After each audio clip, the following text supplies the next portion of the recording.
चलिए sir, again आप सभी दोस्तों का आज की मीटिंग के लिए वेलकम है, स्वागत है। आप सब लोग वही कीमती समय अपना निकाल कर आए हैं। तो आज का टॉपिक बहुत बहुत इम्पोर्टेंट है कि कोई भी नया एडवाइज़र, तो मैंने साथ टॉपिक दिया था how to present yourself with new customer. First time या आप कोई भी कस्टमर आपको फ़ोन कर रहा है, बात कर रहा है, तो आप उसके साथ कैसे प्रेजेंट करें अपने आप को कि आप सामने वाले को बहुत शिद्दत से अपनी पूरी बात समझा पाएँ और सामने वाला क्या जानना चाह रहा है, हमें उसको किस तरीके से, आपको उससे क्या सवाल पूछने हैं। जब पॉलिसी के बारे में वो आपसे पूछने जा रहा है या आप उसको पॉलिसी देने जा रहे हो, तो ये नहीं कि गए और पॉलिसी कर दी। बेसिक्स बैठ के उसके साथ आपको कुछ मेजर पॉइंट क्या है जो समझने की ज़रूरत है या उसको समझाने की ज़रूरत है। सबसे पहले अगर मैं बात करूं तो सबसे पहला पॉइंट है कि आपको कोई भी कस्टमर कॉल करता है या आप किसी को कॉल करते हैं। वीरेंद्र भाई बैठ जाओ जरा, अच्छा लगेगा। तो कोई भी कस्टमर आपको कॉल कर रहा है या आप किसी को कॉल कर रहे हैं, तो वो सबसे पहला क्वेश्चन आपका है, वो आपको फ़ोन करके मोस्टली लोग क्या कहते हैं, सर यार मेरे लिए प्रीमियम बता दो या मेरे लिए कौन सी पॉलिसी अच्छी है। इस टॉपिक पे हम पहले भी कई बार बात कर चुके हैं, बट आज मैं इसको डिफरेंट तरीके से बताने वाला हूं आपको। तो पहला सवाल सबसे मेजर रहता है कस्टमर का या आपका। आप उससे पूछेंगे कि यार फैमिली में कितने मेंबर हैं, कितनी एज है, कितने सम एश्योर्ड की पॉलिसी लेनी चाहिए, या आप अपनी मर्जी से बता रहे होते हैं, ठीक है। बट आपने इसको बहुत टेक्निकल तरीके से सामने वाले से बात पूछनी है कि बॉस आपके परिवार में कितने मेंबर हैं, पहला सवाल। और उसमें से आपने हस्बैंड, वाइफ और बच्चों की कोशिश करनी है, डेट ऑफ बर्थ लेनी है। अभी तक मैं आपको बता रहा था, मैं आपको थोड़ा सा स्क्रीन पे भी लेके चलता हूं। मैंने आपको बताया था कुछ दिन पहले कि हमने इस एज ग्रुप को ये पॉलिसी देनी है, इस एज ग्रुप को ये पॉलिसी देनी है और इस एज ग्रुप को ये देनी है, राइट। तो मैं बात कर रहा हूँ आज उसी चीज़ के ऊपर। ये बहुत इंपॉर्टेंट इन्फॉर्मेशन है कि XYZ ने फ़ोन किया, मुझे फ़ोन किया, कौशिक जी मैं हेल्थ इंश्योरेंस लेना चाहता हूँ अपनी फैमिली के लिए, तो मुझे आप बताइए मुझे कौन सी पॉलिसी, मुझे प्रीमियम बताइए 5 लाख रुपए का। अब जैसे ही उसने कहा कि मुझे 5 लाख का प्रीमियम बताइए, तो मेरे पास सवाल होने चाहिए कि बॉस, मेरे पास सवाल होने चाहिए कि सर आप किसके लिए प्रीमियम या पॉलिसी लेना चाहते हैं, ठीक है। इंपॉर्टेंट इन्फॉर्मेशन जब भी हम बात कर रहे होते हैं, पॉलिसी के बारे में बता रहे होते हैं या पूछ रहे होते हैं, इट्स मोस्ट इंपॉर्टेंट इन्फॉर्मेशन। पहली चीज़ मुझे उससे पूछना है कि सर आपका, या पूछना है या देखना है कि वो किस एज ग्रुप में आ रहे हैं। इसके लिए आपको उसके फैमिली मेंबर्स की ask for date of birth, DOB family members. अब मैं ये क्यों बोल रहा हूँ, होता क्या है कि हस्बैंड एंड वाइफ सब मोस्टली हम लोग क्या करते हैं कि मेरी फैमिली में मैं हूँ, मेरी वाइफ है, मेरे 2 बच्चे हैं। सामने वाला बंदा क्या कहता है कि साहब आपकी डेट ऑफ बर्थ है, मैंने बता दिया मेरी 41 की एज है या 40 की एज है, राइट। तो आपने एज्यूम कर लिया कि इनकी वाइफ छोटी है। हर बंदे का सवाल रहता है कि यार वाइफ की डेट ऑफ बर्थ छोटी है, लेकिन मेजर केसेस के अंदर मैंने ऑब्जर्व किया है कि वाइफ की डेट ऑफ बर्थ हस्बैंड से 1 साल बड़ी है या 2 साल बड़ी है, 1.5 साल बड़ी है, यानी कि वो उससे बड़ी है। अब हम एज से ही एज ग्रुप सर्च करेंगे। पहला एज ग्रुप आता है, अगर मैं किसी भी नॉर्मल की बात करूं, यंग स्टार की बात करता 0 से 30। दूसरा आता है 31 से 45, राइट, सॉरी 31 से 35। और तीसरा एज ग्रुप आता है 36 से 40। ये 3 एज ग्रुप है हमारे पास। अब आंकड़े क्या करते हैं, अब मेरी एज 29 ईयर है एग्जाम्पल के लिए, मेरी वाइफ की हो सकता है 31 हो, या मेरी 30 है, मेरी वाइफ की 31 हो। आपने मेरी एज के अकॉर्डिंग 30 का प्रीमियम बता दिया, मेरी वाइफ की 31 थी। पॉलिसी बनाने जब आप गए तो आप फंस गए, अब प्रीमियम बढ़ गया। अब क्या कह के कस्टमर को आप रिप्लाई करेंगे। तो बहुत इंपॉर्टेंट है कि आप कोशिश कीजिए हस्बैंड एंड वाइफ की डेट ऑफ बर्थ दोनों की नोट कीजिए, डेट ऑफ बर्थ नोट कीजिए, एज मत कीजिए, राइट, पहली चीज़। दूसरी चीज़ इंपॉर्टेंट, अभी मेरी एज अगर 30 के आसपास है, तो बट ऑब्वियस हो सकता है मेरा बेबी छोटा हो सकता है मेरा बेबी अभी रिसेंटली हुआ था और उसकी एज 25 दिन है। अब 25 दिन के बच्चे को आप यंगस्टर पॉलिसी में ऐड नहीं कर सकते, राइट, कॉम्प्रिहेंसिव में ऐड नहीं कर सकते। आप अभी हम कल आरोग्य संजीवनी की बात कर रहे थे, उसमें ऐड नहीं कर सकते। मतलब सिर्फ एक FHO पॉलिसी है जिसमें हम 16 दिन के बच्चे को ऐड कर सकते हैं। इसके अलावा जितनी भी पॉलिसीज हैं हम 90 या 91 डेज के बच्चे को ऐड कर सकते हैं। बड़ी छोटी सी बात है बट बहुत इंपॉर्टेंट है। अब आपको उसको सोल्यूशन देना पड़ेगा कि भाई साहब अगर आपका बच्चा 90 डेज से कम है, आप हस्बैंड वाइफ पॉलिसी ले लीजिए, हम इस बच्चे को 90 डेज के बाद ऐड ऑन कर देंगे। हो सकता है आपने प्रीमियम बता दिया 2+1 का, जब पॉलिसी बनाने गए पता चला बच्चे को हम ऐड ही नहीं कर सकते। तो ये इंपॉर्टेंट है, इसको ध्यान रखें, पहली बात। दूसरी, फैमिली साइज। फैमिली साइज का मतलब कि फैमिली में कितने बंदे हैं, 2 अडल्ट है, 2 चाइल्ड है, या 1 चाइल्ड है, राइट, या 3 चाइल्ड है, या 1 अडल्ट के साथ 1 चाइल्ड है, 1 अडल्ट के साथ 2 चाइल्ड है। इस तरीके से फैमिली साइज क्या है। और तीसरा इंपॉर्टेंट सवाल आता है कि भाई साहब आप कितने का इंश्योरेंस लेना चाहते हैं, 5 लाख का लेना चाहते हैं, 10 का लेना चाहते हैं, 15 का लेना चाहते हैं, या 20 का लेना चाहते हैं, या 25 का लेना चाहते हैं, या 50 का, या 75 का, या 1 करोड़ रुपए का, राइट। आप लेना क्या चाहते हैं। तो ये एक बहुत इंपॉर्टेंट पॉइंट है। ये बहुत सारे लोग नहीं क्लियर कर पाते कि यार वो कस्टमर क्या मांग रहा था। दूसरा, कुछ प्लान्स के अंदर सिल्वर और गोल्ड का इशू भी है। एग्जाम्पल, मेडिक्लासिक में भी गोल्ड प्लान है, और जब हम टॉपअप देने जाते हैं उसमें भी गोल्ड प्लान है। जब हम यंगस्टर पॉलिसी देते हैं तो उसमें भी सिल्वर और गोल्ड है। तो उसको भी आपने कि प्लान क्या है, आपने उसको भी देखना है कि प्लान क्या है, राइट भाई, सिल्वर है या गोल्ड है। उसके बाद आता है एक और इंपॉर्टेंट पॉइंट, भैया प्रीमियम टर्म क्या ले रहे हैं आप, क्योंकि हमारे पास आज प्रीमियम टर्म 3 है। प्रीमियम प्लान कह सकते हैं हम इसको भाई, 1 ईयर भी है, 2 ईयर भी है, और 3 ईयर भी है। यानी कि आप कस्टमर को सर आप 1 साथ 3 साल तक की पॉलिसी बाय कर सकते हो। तो इस पे भी आपने कोशिश करनी है, कस्टमर को इंफॉर्मेशन देनी है कि बॉस आप 3 साल तक की पॉलिसी इकट्ठी ले सकते हैं, राइट। अभी रिसेंटली की बात है, कपिल मित्तल का क्लाइंट था। जब मैं गए, हम लोग गए, कपिल मित्तल जी यहाँ से पॉलिसी हम लोग क्रिएट करके गए ओनली 1 ईयर्स की। जब मैं क्लाइंट के साथ बैठा, हम लोग बातचीत कर ही रहे थे, मैंने क्लाइंट को समझाया कि बॉस आप 1 साल 2 साल 3 साल इस तरीके की पॉलिसी भी ले सकते हैं। कस्टमर ने खुद सवाल किया, यार मैं इसको 5-6 साल के लिए इकट्ठा खरीद सकता हूँ। मैंने कहा बिल्कुल खरीद सकते हैं। तो मैंने जब कस्टमर को बताया, और इमीडिएट उस कस्टमर की हमने 1 साल वाली पॉलिसी कैंसिल कराई, और हमने 3 साल की उसको दोबारा से पॉलिसी दी, इकट्ठी 3 साल की, राइट। तो ये छोटी छोटी बातें बड़ी इंपॉर्टेंट आपको पता होना चाहिए। प्रीमियम कस्टमर 3 साल का दे सकता है, आप 1 साल की बात कर रहे हो, ठीक है। तो ये बहुत इंपॉर्टेंट है कि आपको ये बेसिक इंफॉर्मेशन होनी चाहिए पॉलिसी करने से पहले और पॉलिसी का प्रीमियम बताने से पहले। ये तो हो गया पहली इंपॉर्टेंट चीज़ कि जब तक आपको प्रीमियम बताना है कस्टमर को कि आपने किस तरीके से किन बातों का ध्यान रखना है। बहुत छोटी छोटी माइनर सी बातें हैं, कोई बहुत बड़ी नहीं है कि मैं कह दूँ कि बहुत बड़ी बात है, लेकिन इंपॉर्टेंट बहुत है, ये ध्यान रखना, राइट। अब हम चलते हैं नेक्स्ट, इससे भी इंपॉर्टेंट इशू पे। सर नेक्स्ट इंपॉर्टेंट बात क्या है कि अब जब हम पॉलिसी पे आ गए, हमने कस्टमर को बता दिया प्रीमियम सब हो गया।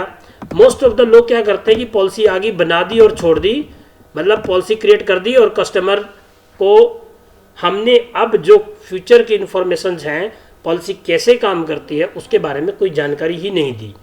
तो मैं बहुत सारे कॉमन पॉइंट आपके साथ डिस्कस करने वाला हूं जो मैक्सिमम पॉलिसीज के अंदर सेम है, राइट। ये कॉमन है, इस पे किसी प्लान पे मत जाना आप, ये कोई प्लान की ट्रेनिंग नहीं है, ये कॉमन फीचर्स की ट्रेनिंग है कि कौन कौन से फीचर्स हमारे साथ इसमें हो सकते हैं। उन फीचर्स की मैं आपसे बात कर रहा हूँ। तो इन फीचर्स के लिए मैं फिर से आपको वापस स्क्रीन पे लेके चलता हूँ। भाई मान जा, तू क्यों तंग कर रहा है।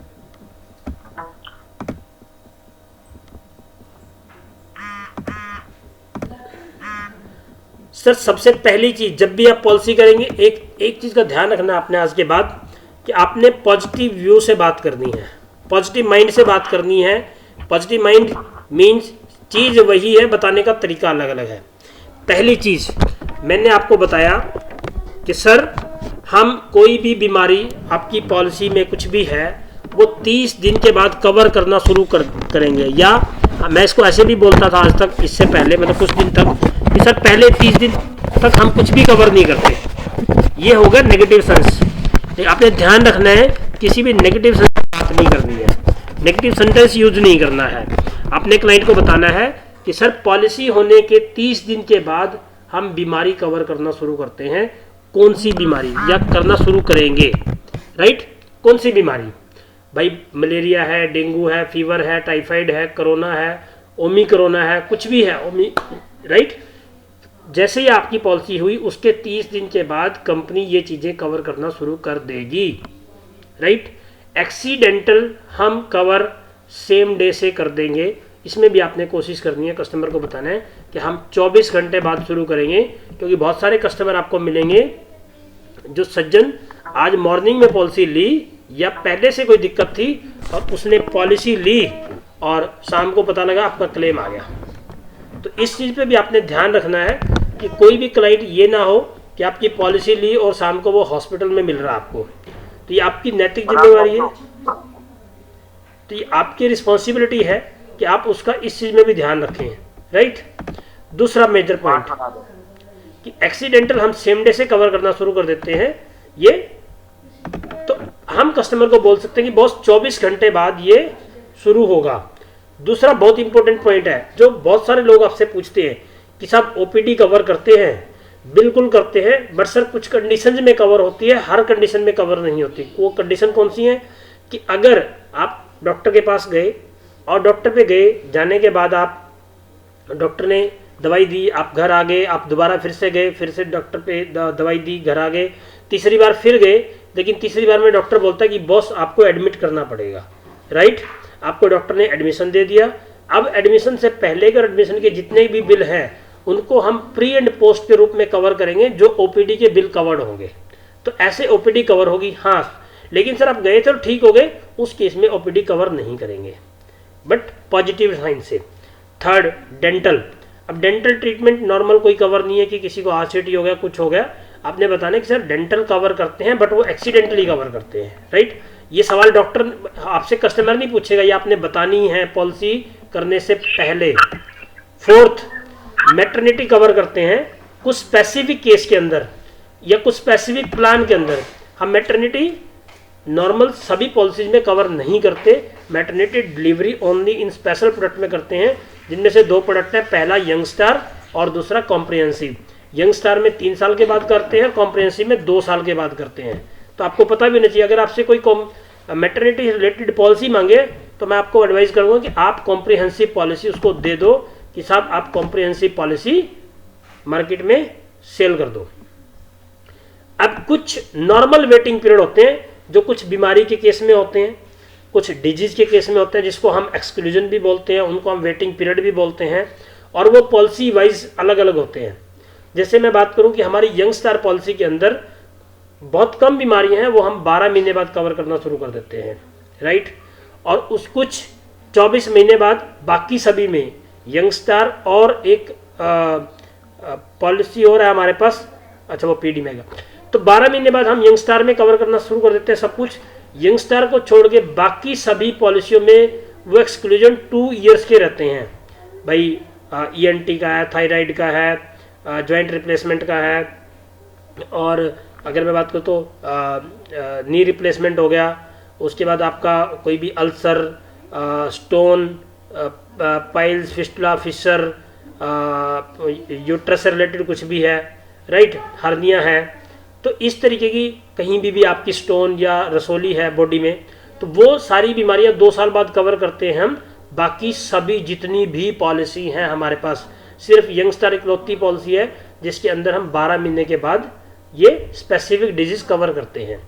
तीसरा, इसी के अंदर वेटिंग पीरियड में आता है पीडी। पीडी होता है प्री एग्जिस्टिंग डिजीज, कोई बीमारी जिस किसी को पहले से है।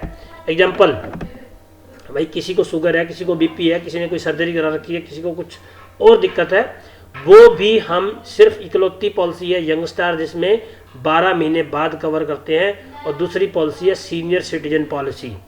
इन दोनों पॉलिसी में पीईडी 1 साल बाद कवर है। बाकी सभी पॉलिसीज में कॉम्प्रिहेंसिव में 3 साल के बाद कवर है और बाकी कॉम्प्रिहेंसिव को छोड़ के जितनी भी पॉलिसी बचती है हमारी उसमें 4 साल के बाद कवर है पीईडी, प्री एग्जिस्टिंग डिजीज कोई भी है। नेक्स्ट इंपॉर्टेंट पॉइंट, शायद ये वाले पॉइंट जो मैं भी बता रहा हूँ आप लोगों ने कभी सुने नहीं होगा आज तक, हो सकता मैंने भी शेयर ना करे हो। बहुत सारे केसेस ऐसे होते हैं कि बहुत सारी घटनाएं हुई कि कस्टमर ने खुद को ना इंजर्ड कर लिया, हस्बैंड वाइफ की लड़ाई होगी, ठाके नसें काट लिया। आपने अक्सर ये बात सुनी होगी कि गर्लफ्रेंड बॉयफ्रेंड के बीच कुछ इशू हुआ, उन्होंने अपनी नसें काट ली। अगर आप सेल्फ को इंजर्ड कर रहे हो, प्लास्टिक सर्जरी कराई है, कॉस्मेटिक सर्जरी कराई है, कोई अब बंदा एल्कोहलिक था, अच्छा इसमें वर्ड हट गया, एल्कोहलिक या ड्रंक करा हुआ था, ड्रंक था बंदा और ड्रंक की वजह से उसका रोड एक्सीडेंट हो गया, हाँ वो आगे है एल्कोहलिक, या उस एल्कोहलिक ज़्यादा पीने की वजह से बीमार हो गया, वो साबित हो गया तो भी क्लेम नहीं होगा। बंदे ने टैटू बनवा लिया, उसका इन्फेक्शन हो गया, क्लेम नहीं होगा। हेयर ट्रांसप्लांट कराए, उसका इन्फेक्शन हो गया, क्लेम नहीं होगा। इस तरीके की कोई भी ऐसी को अपनी बॉडी के ऊपर सेल्फ एक्सपेरिमेंट करता है किसी भी तरीके का, या खुद को सेल्फ इंजर्ड करता है और वो साबित हो जाता है कि उसने ये जानबूझ के किया है, तो उससे रिलेटेड अगर उसको किसी ट्रीटमेंट की जरूरत पड़ती है, उसको इन्फेक्शन होता है, all not covered, right, all not covered. इसके बाद बात करते हैं, ये सारी बातें कस्टमर को बतानी जरूरी हैं, ये वो इंपॉर्टेंट पॉइंट है जो कस्टमर को पता होना चाहिए। इसके बाद आता है ट्रीटमेंट पार्ट। आप ट्रीटमेंट पार्ट बताओ या ना बताओ कोई फर्क नहीं पड़ता।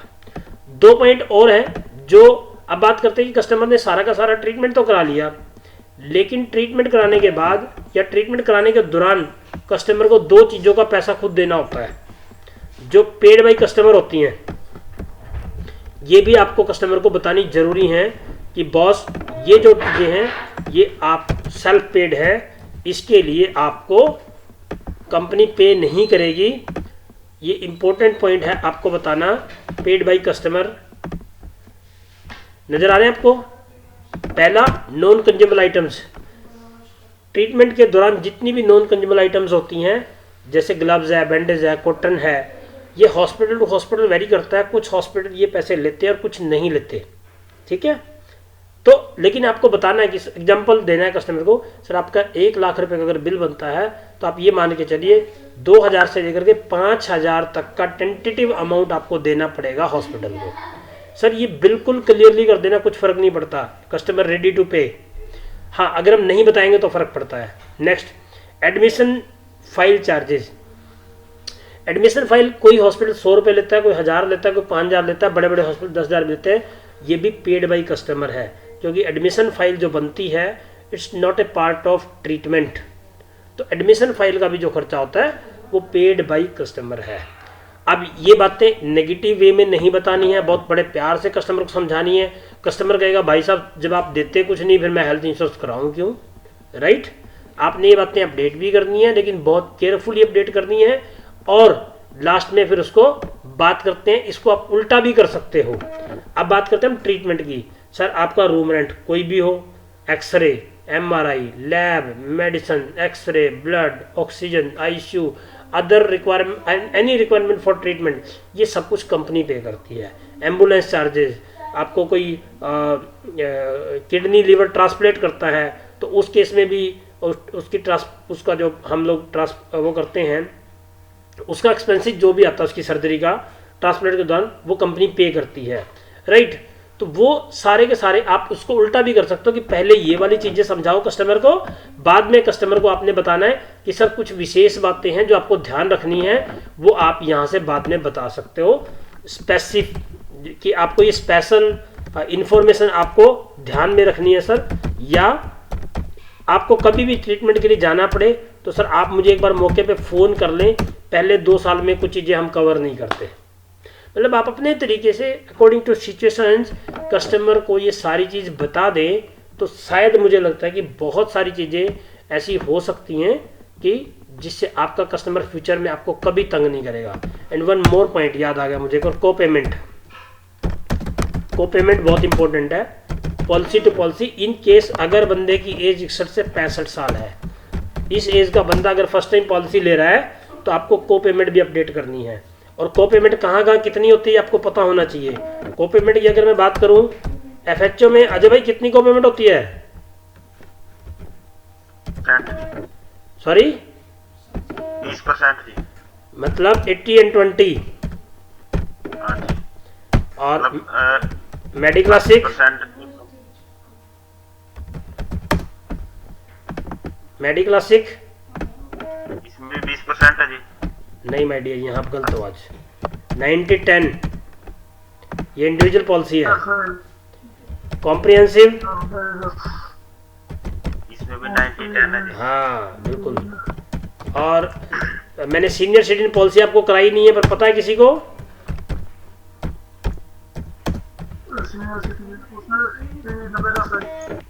नहीं माय डियर, 70-30। हाँ, और अगर सीनियर सिटीजन में PD पहले से है ना, अगर PD है पहले से कस्टमर को, फिर कितनी है? 50-50 जी, वेरी गुड। और अब बात करें एक और, हमारे पास कल हमने कौन सी पॉलिसी करी थी? हाँ, इसमें कितनी है? 5% है जी। ठीक है, तो ये को पेमेंट है। अगर आपका कस्टमर कहीं भी आ रहा है जिसकी एज 61 से 65 साल आ रही है, तो उसको आप पॉलिसी दे रहे हो, ठीक है, तो आपको उसको एक को पेमेंट वाला पार्ट भी अपडेट करना बहुत इंपॉर्टेंट है, राइट। तो जितना आप मतलब कस्टमर को पॉलिसी के बारे में नीट एंड क्लीन बताएंगे दोस्त, उतना वो कस्टमर आपके लिए लॉयल रहेगा, आप भी उसके लिए लॉयल रहेंगे, और कभी भी कस्टमर को दिक्कत नहीं आएगी और आपको भी नहीं आएगी। और लास्ट में बहुत इंपॉर्टेंट चीज़ कि साहब, मैंने आपको सब कुछ बताया है, लेकिन ये याद रखना कि आपको जब भी ज़रूरत पड़ेगी आपको मेरी बताई कोई बात याद नहीं रहेगी। मैंने आपको सब जानकारी दे दी है, लेकिन आपको कुछ याद नहीं रहेगा सर। तो आप एक काम कीजिए, जब भी आपको इस पॉलिसी की ज़रूरत पड़े तो आप मुझे उस समय मौके पे फ़ोन ज़रूर कर लीजिएगा, ठीक है। तो ये आपने स्पेशल इंफॉर्मेशन के रूप में, या ये बंदे को बार बार बोलना है कि जब आप फ़ोन कट कर रहे हैं, सर मैंने सब कुछ बता दिया, लेकिन मैं गारंटी करता हूँ आपको याद कुछ नहीं रहने वाला। तो जब भी आपको ज़रूरत पड़े तो सर आप मुझे फ़ोन ज़रूर कर लेना मौके पे, और मैं आपको दोबारा से हर चीज़ क्लियर कर दूंगा, जिससे कभी फ्यूचर में कोई कम्युनिकेशन गैप ना आए। मेरे मैडम म्यूट कर लें आप प्लीज़। पहला और दूसरा पॉइंट बता दो, मेरा वो मिस हो गया। पहला और दूसरा पॉइंट है, होल्ड ऑन। हाँ जी, बाकी मैंने कवर किया। पहला पॉइंट था मैडम कि जब हम पॉलिसी करते हैं तो आपने सिंपल तरीके से बताना है कस्टमर को कि सर हम आपकी कोई भी बीमारी जिसमें dengue, malaria, fever, typhoid, corona, ओमी कोरोना, कोई इन्फेक्शन, ठीक है, वो 30 दिन के बाद कवर करना शुरू करेंगे पॉलिसी के। एक्सीडेंटल सेम डे से कवर करेंगे। OPD कवर करते हैं, लेकिन ओनली स्पेसिफिक केस में, स्पेसिफिक केस जैसे प्री एंड पोस्ट में, राइट। डेंटल ट्रीटमेंट कवर करेंगे एक्सीडेंटल केस में। तो ये प्री और पोस्ट मतलब क्या है? हाँ बिल्कुल। 60 to 9 प्री पोस्ट क्या होता है कि कभी बंदा OPD में गया और OPD में जाते जाते वो बीमार एडमिट, डॉक्टर बोलता है कि नहीं भाई तेरे को इन्फेक्शन ज़्यादा है या दिक्कत ज़्यादा है, अब आपको एडमिट करना पड़ेगा, ठीक है। तो आप कस्टमर ने को हॉस्पिटल में एडमिट कर लिया, एडमिशन से पहले के जो बिल थे 60 दिन तक के वो, और उसके 90 दिन बाद के जितने भी OPD के बिल थे वो सारे कवर्ड हैं प्री एंड पोस्ट के रूप में, राइट। तो ये है हमारा प्री एंड पोस्ट, जो मतलब कस्टमर के लिए एक बहुत वैलिड रहता है या इंपॉर्टेंट रहता है। उसको ये लगता है कि आपने उसके OPD के बिल भी कवर करा दिए। लेकिन हाँ, ये ध्यान रखना कि अगर वो एक ही बार OPD में गया था और सेम डे उसको कोई मतलब ठीक हो गया, वो दोबारा जाने की जरूरत नहीं पड़ी, फिर OPD कवर नहीं है, राइट। तो ये शानदार इन्फॉर्मेशन, मतलब जब आप अपनी पॉलिसी की प्रेजेंटेशन कस्टमर को दे रहे हो या प्रेजेंट करने जा रहे हो, या आपको कोई अचानक फ़ोन आया, तो किस तरीके से आपने उसको पूछना है, उसकी फैमिली के बारे में, उसको सम एश्योर्ड कितने मेंबर हैं, उनका एज ग्रुप, वो सब जानकारी लेने के बाद फिर आपने उसको प्रीमियम बताना है, और प्रीमियम बताने के साथ साथ उसको आपने ये बेहतरीन इन्फॉर्मेशन देनी है, जिससे कि फ्यूचर में कभी भी वो एज ए एडवाइज़र आपको ये ना कहे कि सर आपने मेरे को सही तरीके से जानकारी नहीं दी, और एज ए कस्टमर वो कोई भी ब्लेम ना कर पाए हमारे पास नेक्स्ट फ्यूचर के ईयर्स में। मतलब हम उसको अच्छी से अच्छी सर्विस और सपोर्ट दे पाए, जिस पर्पज़ के लिए हम उसको जोड़ रहे हैं वो पर्पज़ उसका सॉल्व हो। वो सवाल ना उठाए आपने कल ये बताया था, मैं कौन नहीं, मैंने ये बताया था। तो उसमें आपने बहुत अच्छे तरीके से उसको जानकारी देने के साथ साथ लास्ट में स्लोगन भी ये बताना है कि सर जब भी आपको ज़रूरत पड़े तो आप मुझे फ़ोन कर लेना, आपको याद कुछ नहीं रहना। देखो एक बात समझना, आप सब लोग तो एडवाइज़र हो, रोज़ हेल्थ इंश्योरेंस के बारे में काम करते हो, रोज़ कुछ ना कुछ जानकारी मैं भेजता हूँ, फिर भी आपको कितनी बातें याद रहती हैं? तो एक आम कस्टमर को कहाँ से याद रहेगा? तो आपने सब कुछ समझा दिया, सब कुछ बता दिया, लेकिन ये स्लोगन आपने उसको लास्ट में चिपकाना है कि सर आपको कुछ याद नहीं रहेगा, जब जरूरत पड़े मुझे फ़ोन कर लेना, बस। ये बहुत इंपॉर्टेंट बात है और बहुत ज़रूरी बात है ये, राइट। तो ये था आपका कि नए कस्टमर को जिसको आप पॉलिसी के बारे में बताने जा रहे हैं या आपको फ़ोन करके पूछ रहा है, तो उसको आप बहुत अच्छे तरीके से अच्छी इन्फॉर्मेशन कैसे दे पाएँ, और लास्ट में आप उससे जब उसकी पॉलिसी अगर